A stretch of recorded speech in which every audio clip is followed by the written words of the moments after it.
பருப்பு அரிசி சாதம் செய்யறதுக்குங்க.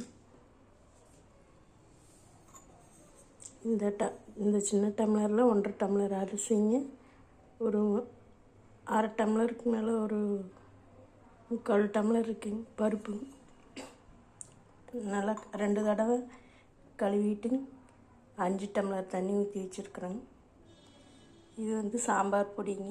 இது உப்பு, ஜீரகம், கடுகு, கருவேப்பிலை தழை, பூண்டு ஒரு 6 பல்லுங்க, சின்ன வெங்காயம் ஒரு 10-15 சின்ன வெங்காயம் கட் பண்ணி வச்சுருக்குது, ஒரே ஒரு தக்காளிங்க, எண்ணெய் கடலெண்ணெய் ஒரு 100 மில்லி, நெய் ஒரு டீஸ்பூன் அளவு இருக்குங்க. இப்போ ஸ்டவ்வை பற்ற வச்சுக்கலாம்.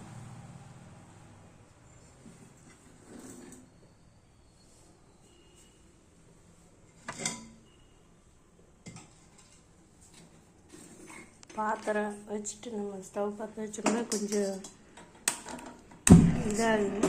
அதனால் கொஞ்சம் நிறுத்திட்டு பாத்திரத்தை வெளியில் எடுத்து வச்சுட்டு ஸ்டவ்வை திருப்பிட்டு நம்ம இந்த இடத்துல வச்சது வேணும்னா டக்குன்னு பிடிச்சிக்கணும். பாத்திரத்தை வச்சு ஸ்டவ் பற்ற வச்சோம்னா ஒரு சவுண்டு வருங்க. இப்போ எண்ணெய் ஊற்றிருக்குங்க, சூடாகுதுங்க.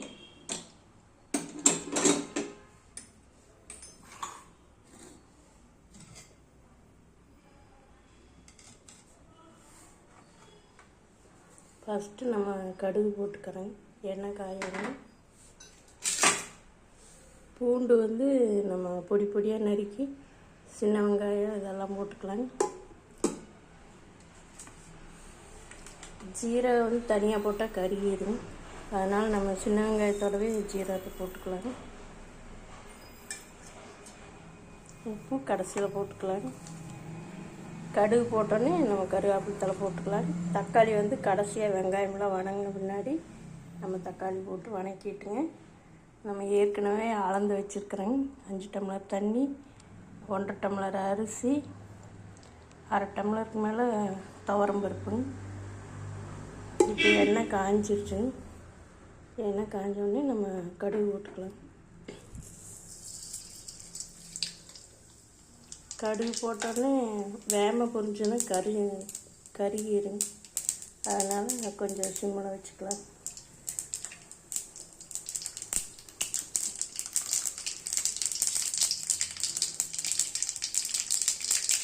வரமிளகாய் ஒன்று போடலாங்க, பச்சை மிளகாயோ வரமிளகாயோ ஏதோ ஒன்று போடலாங்க. நான் அதெல்லாம் எதுவும் போடலைங்க.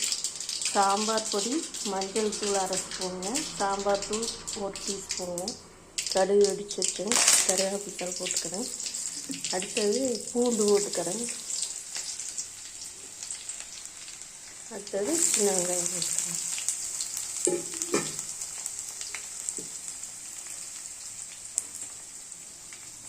இதை கொஞ்சம் ஸ்டவ் வேம வச்சு கையெடுக்காமல் வீடியோக்கு வேண்டி நம்ம வேம வச்சு விட்டாங்க. சீக்கிரம் வணங்குறதுக்கு வேண்டி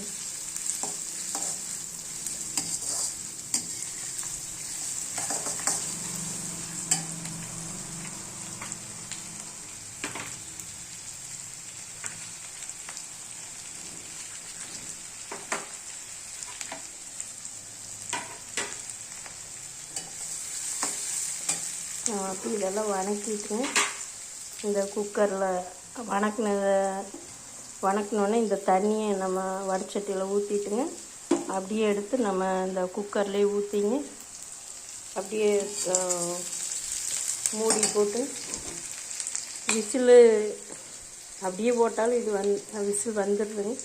இல்லாட்டி ஆவி கொஞ்சம் வெளியே வந்தோடனே ஏதாச்சும் அடைச்சிருந்ததுனாலும் அதுக்கப்புறம் போடலாங்க. நான் கொஞ்சம் அப்போவே உடனே கழுவிடுறதுனால ஒன்றும் அடைச்சிக்காதுங்க. அந்த மூடி போட்டோன்னே நம்ம ஒரு 2 விசில் வேம வச்சு விட்ட 2 விசில் வேம விடணும். ஒரு விசில் சிம்மில் வச்சு ஒரு விசில் விட்டால் கரெக்டாக இருக்குங்க. 10 நிமிஷம் கழிச்சு இறக்கிங்க. ஒரு 2 ஸ்பூன் நெய் ஊற்றி கலக்கலாங்க. இது ஏற்கனவே ஒரு 2 ஸ்பூன் நெய் ஊற்றி இருக்குதுங்க. நெய் அதிகமாக ஊற்றினோம்னா கொஞ்சம் சாப்பாடு வறுக்கையாக இருக்குங்க. அதனால் சும்மா ஒரு 1½ ஸ்பூன் அளவு ஊற்றினாலும் ஊற்றலாம், இல்லாட்டி கடைசியிலேயே நெய் ஊற்றிக்கலாங்க. இப்போ சின்ன வெங்காயம் வணங்கிடுச்சு. தக்காளி ஊற்றிக்கலாம். தக்காளி வந்து கொஞ்சம் பெரிய பீஸாகவே நீளமாக அறுத்து போட்டால் நம்ம சாப்பாட்டில் அந்த தோல் எடுத்து வைக்கிறதுக்கு சௌகரியமாக இருக்குங்க. குட்டி குட்டியாக அறுத்து போட்டோம்னா தோல் இதெல்லாம் குழந்தைங்க சாப்பிட்றதுக்கு தேடி பிடிச்சி தோல் இருக்குதுன்னு சொல்லுவாங்க.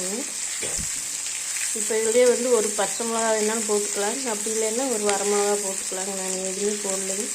சாம்பார் பொடியும் மஞ்சள் தூள் மட்டும்தான் போட போகிறேன். அப்புறம் அதுக்கு தேவையான கல் உப்பு போட்டுக்கலாம். ரொம்ப அதிகமாக தக்காளி வணங்க வேண்டியதில்லை, ஒரு அளவாக வணங்கினா போதும். ரொம்ப வணக்கங்கிறது இல்லைங்க.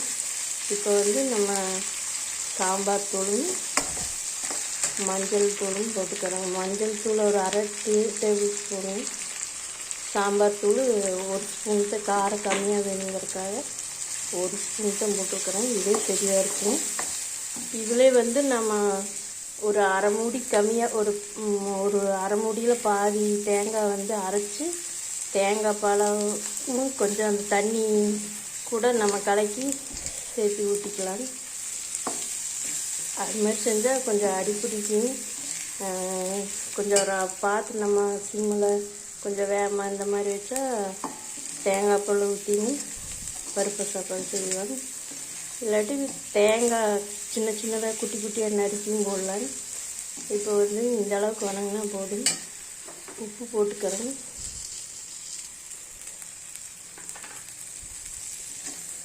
உப்பு போட்டு வணங்கிட்டு நம்ம அந்த பருப்பில் அரிசி பருப்பில் இருக்கிற தண்ணியை நம்ம வந்து இப்போ கலந்துக்கலாம். கலந்தோம்னா நம்ம அந்த பாத்திரத்தில் வடைச்சட்டியில் இருக்கிறது எல்லாம் வந்து நம்மளுக்கு எல்லாம் கரைஞ்சி வந்துடும். இப்போ தண்ணி ஊற்றுறேன். இந்த பாத்திரத்தில் இருக்கிற தண்ணி, இந்த குக்கரில் இருக்கிற தண்ணியை கொஞ்சமாக ஊற்றிக்கலாம்.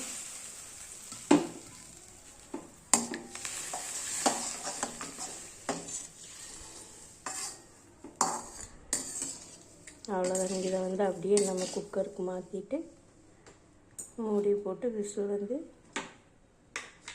3 விசிலுங்க. 2 விசில் வந்து வேகமாக வச்சுட்டு 1 விசில் வந்து சிம்மில் வச்சுக்கிறேங்க. கொஞ்சமாக தண்ணி ஊற்றி அலசி ஊற்றிக்கலாம்.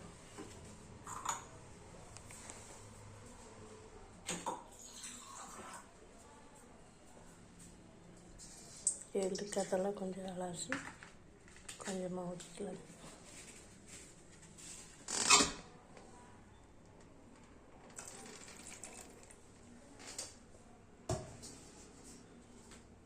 இப்போ வந்து அடுப்பில் வச்சுக்கலாம். வச்சு ஸ்டவ்வை வேகமாக வச்சுக்கலாம். ஒரு கலக்கி விட்டு உப்பு கரெக்டாக இருக்கான்னு பார்த்துக்கலாம். எச்சா இருந்ததுன்னா கொஞ்சம் அளவாக பார்த்து போட்டுக்கணும். கொஞ்சம் அதிகமாக இருந்ததுன்னா தயிர் சேர்த்து சாப்பிட்டுக்கலாம். நம்ம அடிக்கடி வைக்கிறதுனால நம்ம அளவாகத்தான் போடுவோம். புதுசாக வைக்கிறவங்க கொஞ்சம் பார்த்து உப்பு போட்டுக்கணும். அவ்வளோதாங்க. இதை மூடி போட்டு 2 விசில் வேகமாக 1 விசில் சிம்மில் வச்சு 5 நிமிஷம் விசில் வரலைனாலும் ஸ்டவ் ஆஃப் பண்ணிக்கலாம். ஒரு 10 நிமிஷம் போய் நம்ம குக்கரை திறந்து கொஞ்சம் நெய் கலக்கி ஒரு 2 ஸ்பூன் நெய் கலக்கி, இது 2 பேர்த்துக்கு ஆகிற மாதிரி செஞ்சுருக்குதுங்க. நான் ஃபோனை கையில் வச்சுருக்கறனால உப்பு எவ்வளோன்னு பார்க்க முடியலைங்க.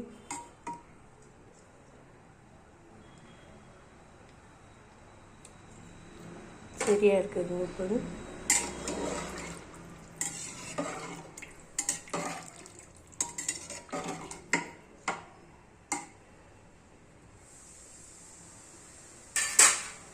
இப்போ வந்து நம்ம மூடி வந்து போட்டுக்கலாம். ஒரே கையில் போடுறதுனால கொஞ்சம் இப்படி அமுத்தி கொஞ்சம் இப்படி சாய்ச்சிட்டோம்னா லாக் ஆகிக்கும். இப்போ வந்து வேகமாக வச்சுருக்கிறேன்.